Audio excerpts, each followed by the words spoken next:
Salut tout le monde, c'est Essou, j'espère que vous allez bien, moi ça va super bien.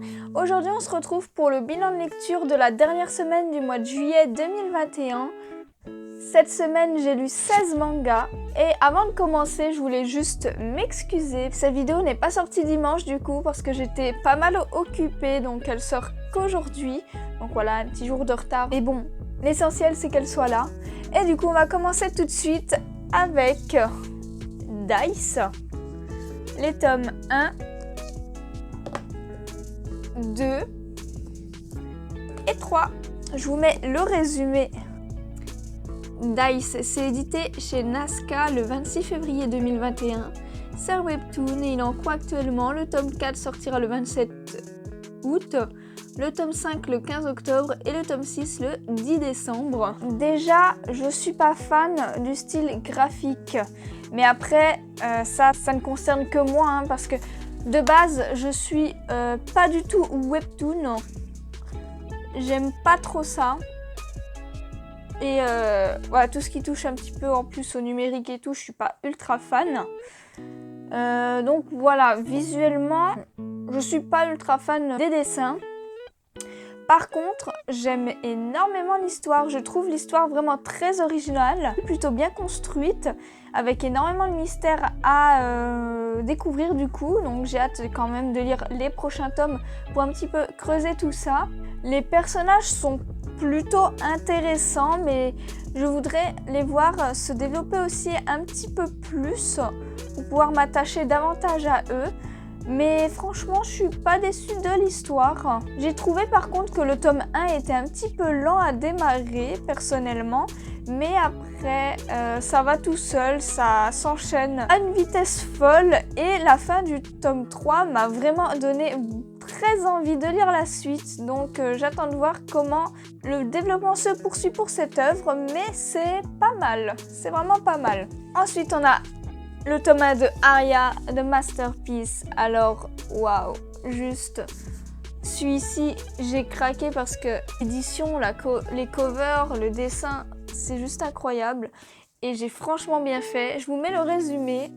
Aria, c'est édité chez Kiun le 23 janvier 2020. C'est un shonen et il est terminé en 7 tomes. Aria, c'est une série terminée et je vais m'empresser de prendre la suite parce que déjà, visuellement, je trouve les dessins vraiment bons.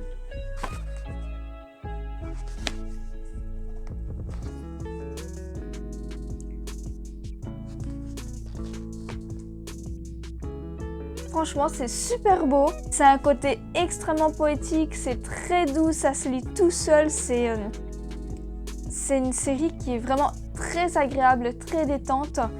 Très intéressante à ma grande surprise. C'est vraiment une série qui te fait voyager, qui te fait du bien. Ce genre de douceur, c'est vraiment très agréable. Autant extérieurement qu'intérieurement, c'est vraiment une petite pépite, une agréable découverte. En plus, les personnages sont vraiment attachants. Vraiment, tout est doux à l'intérieur. L'histoire, les personnages, le dessin. On a même des passages vraiment amusants. Enfin, c'est vraiment très chill. Ensuite, on a le tome 1 de Alpi de Soul Sender. Je vous mets le résumé. Donc, c'est édité chez Kiun le 3 septembre 2020.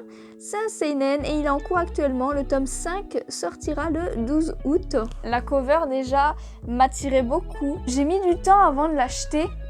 Mais quelle erreur! Je vais pas trop le prendre alors que le dessin me plaisait plutôt bien, le résumé aussi. Enfin, c'est vraiment un style que j'aime énormément lire, mais je sais pas pourquoi. Je me disais ah non, j'ai déjà trop de séries, et puis finalement je l'ai acheté et je m'en suis voulu de pas l'avoir acheté plus tôt. Honnêtement, c'est vraiment génial. Déjà, on a vraiment des dessins pas mal. Bon après, notre héroïne principale a vraiment une tête un peu chibi, on va dire, mais sinon c'est vraiment joli. L'histoire est vraiment agréable. Suivre ce petit duo délivrer les âmes des esprits divins qui du coup sont en fin de vie, c'est vraiment super beau. C'est un côté très poétique, c'est vraiment très joli, c'est d'une douceur. Franchement, notre petit duo principal est très attachant, même si j'aimerais du coup en savoir un petit peu plus sur eux, surtout sur le serviteur de notre héroïne qui est quand même un petit peu mystérieux. Je vais continuer cette série avec plaisir. On voit différents esprits divins, ils sont tous aussi intéressants les uns que les autres. On peut voir encore une fois à quel point l'humain peut être égoïste et horrible.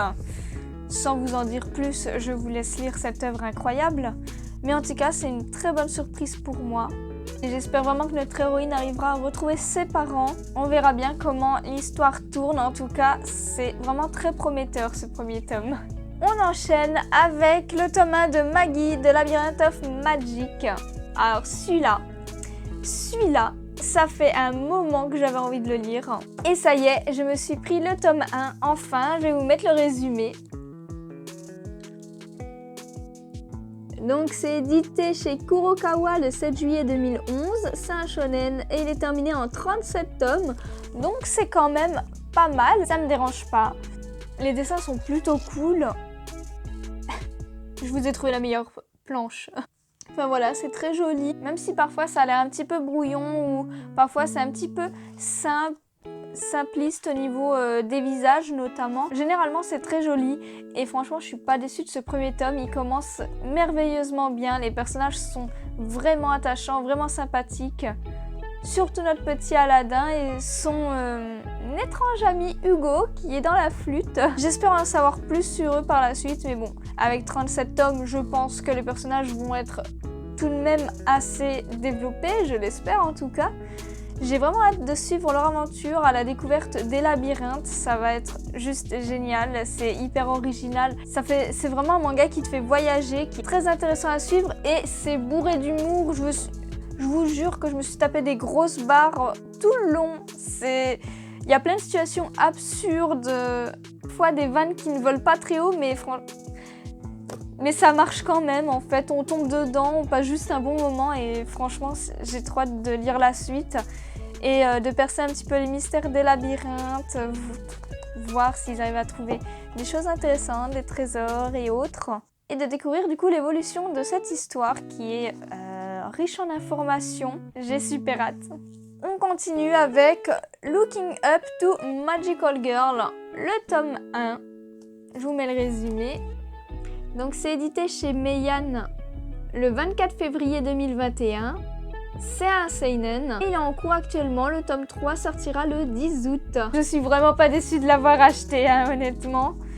Les dessins sont plutôt bons, bien cassés, simplistes sur certains aspects. Et ce manga, c'est juste du n'importe quoi, je vous jure. C'est tellement pervers, c'est tellement du n'importe quoi parfois, je vous jure. Notre héroïne, elle est attachante en fait dans ce sens-là. Elle a l'air si prude, si innocente et à côté, elle délire totalement BDSM et elle surkiffe ça au fond d'elle. Le petit démon là qui lui a donné un petit peu ses pouvoirs de force va vraiment faire en sorte qu'elle se dévergonde. Elle va adorer faire du mal à ses 3 héroïnes de toujours normalement. En fait, elle aime beaucoup les voir souffrir et ça donne des situations vraiment trop drôles et un peu salaces. C'est n'importe quoi. Leurs combats sont hilarants. C'est juste trop marrant en fait. Ça se lit tout seul. J'ai trop hâte de m'acheter la suite en fait parce que c'est vraiment super drôle. Pas prise de tête, c'est du n'importe quoi, mais c'est ça que j'aime. C'est vraiment génial. Non mais regardez-moi juste sa tête quoi. Non, c'est franchement hilarant. C'est original comme tout. Tu passes un bon moment. J'adore trop ce genre de manga où c'est un petit peu du n'importe quoi, bien délirant, qui se lit tout seul. On enchaîne avec les tomes 1 à 8 de Teach Me Love. Je vais vous montrer les covers. Alors le dessin il est très beau hein, dans cette œuvre-là. L'auteur fait vraiment du bon boulot. Et c'est des mangas assez érotiques hein, généralement, dans le sens où dans cette œuvre il y a vraiment de la sexualité à presque toutes les pages, hein, faut le dire. Hein. Voilà, je vais vous mettre le résumé du tome 1. Donc c'est édité chez Soleil le 13 avril 2016. C'est un shoujo et il est terminé en 10 tomes. Donc j'ai bientôt fini cette série. Donc je vais vous montrer les dessins pour vous dire que c'est quand même plutôt joli. En essayant de ne pas vous montrer des pages un petit peu... voilà quoi. Bah, voilà, c'est plutôt joli. Et alors que dire, l'histoire est plutôt intéressante, même si on a vraiment trop de phases de sexe. Du coup, les tomes se lisent à une vitesse folle, parce que quand tu as plusieurs pages qui s'enchaînent, où c'est juste des gémissements, des petits prénoms lancés à droite à gauche, c'est clair que ça se lit vite. Mais on a heureusement une histoire qui se développe quand même. Après, est-ce que c'était nécessaire d'en faire 10 tomes? Je ne sais pas. Ça pouvait sûrement tenir en un peu moins de tomes si il y avait eu un petit peu moins de relations sexuelles. Franchement, c'est pas dérangeant parce que justement, ça se lit vite. C'est joli à voir. L'histoire est plutôt sympa, même si elle casse pas trois pattes à un canard. Les personnages sont plutôt attachants, même s'il y en a certains qui servent un petit peu à rien, pour être honnête. Même si là, vers le tome 8, là, donc où je me suis arrêtée, il y a un personnage qui fait son entrée et... Ah ouais, j'aime plutôt bien ce personnage, je le trouve vachement plus intéressant que notre héros.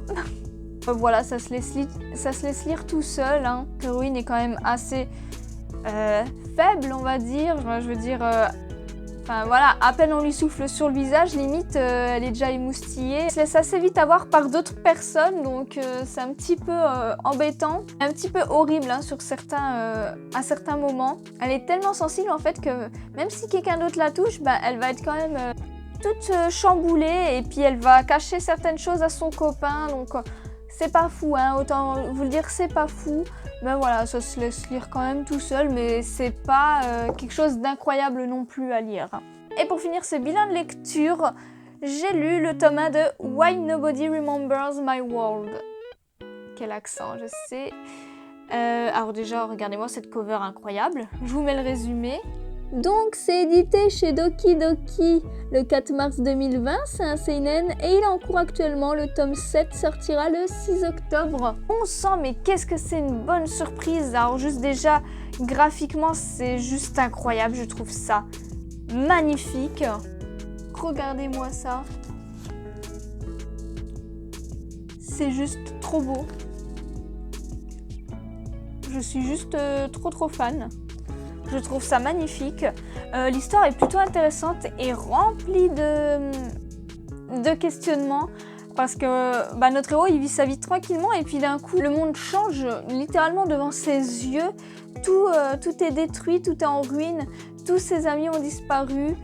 Enfin c'est ce qu'il croit parce que quand il retrouve certains d'entre eux, ils ne se souviennent pas de lui en fait, ils ne le connaissent pas, personne ne le reconnaît, c'est comme s'il n'avait jamais existé dans ce monde. Et pas seulement lui, mais également le Hérocide qui a normalement du coup enfermé tous les démons. Donc c'est vraiment en fait un chemin alternatif de leur vie où si le Hérocide n'avait pas été là, comment ça se serait passé. Le monde est détruit et il y a des démons partout, ça craint. Mais j'ai bien l'impression que notre héros là va potentiellement remplacer un jour le Hérocide, je ne sais pas.